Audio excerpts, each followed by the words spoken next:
നമസ്കാരം.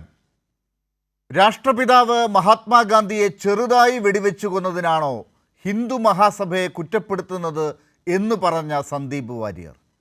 രാഹുൽ ഗാന്ധിയെ കുതിരവട്ടത്തേക്ക് ചികിത്സയ്ക്ക് അയക്കണം എന്ന് പ്രസ്താവിച്ച സന്ദീപ്, ചില ആളുകളെ പൂർണ്ണമായി ചുട്ടെരിച്ചു കൊല്ലണം എന്ന് ആക്രോശിച്ച സന്ദീപ് വാര്യർ. ഇനി കോൺഗ്രസ്സുകാരനാണ് സന്ദീപ്. RSS ശാഖയ്ക്ക് കാവൽ നിൽക്കാൻ ആളെ വിട്ട KPCC പ്രസിഡന്റിൽ നിന്ന് ഷോൾ വാങ്ങി ഗോൾവാൾക്കരെ താണുവണങ്ങി പൂവിട്ട് പൂജിച്ച സതീശൻ്റെ ആശീർവാദം വാങ്ങി സന്ദീപ് വാര്യർ താമര വെടിഞ്ഞ് കൈപിടിച്ചു. ഭാരത് ജോഡോ യാത്രയെ കണക്കറ്റ് പരിഹസിച്ച വാര്യർക്കെതിരെ ഒളിയമ്പെയ്ത് മുതിർന്ന കോൺഗ്രസ് നേതാക്കൾ. പഴയ പ്രേം നസീർ സിനിമയിലെ ഞാൻ എന്ന ഭാവങ്ങളെ എന്ന പോസ്റ്റിട്ട് ട്രോളി കെ മുരളീധരൻ.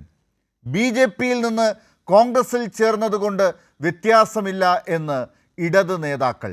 വെറുപ്പിൻ്റെ കടയിൽ നിന്ന് ഇനി സ്നേഹത്തിൻ്റെ കടയിലേക്ക് എന്ന് സന്ദീപ് വാര്യർ പറയുമ്പോൾ, ഉറച്ച BJPക്കാരനാണെന്ന് അവസാനം വരെയും പറഞ്ഞ, ഇതുവരെ BJP പുറത്താക്കിയിട്ടില്ലാത്ത സന്ദീപ് വാര്യർ കോൺഗ്രസ്സിന് ബാധ്യതയാകുമോ?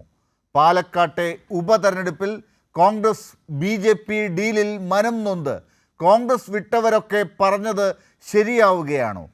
സന്ദീപിൻ്റെ കോൺഗ്രസ് പാളയത്തിലേക്കുള്ള വരവ് ന്യായീകരിക്കാൻ കോൺഗ്രസിനും സന്ദീപിനും കഴിയുമോ?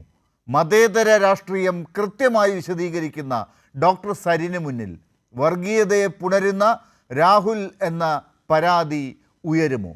പടലപ്പിണക്കങ്ങൾ ദുർബലമാക്കിയ BJP ഉത്തരേന്ത്യയിൽ കാണുന്നത് പോലെ സന്ദീപിനെ കോൺഗ്രസിൽ അയച്ച് നേട്ടം കൊയ്യാമോ എന്ന് നോക്കുകയാണോ? ന്യൂസ് പരിശോധിക്കുന്നു ഇന്ന്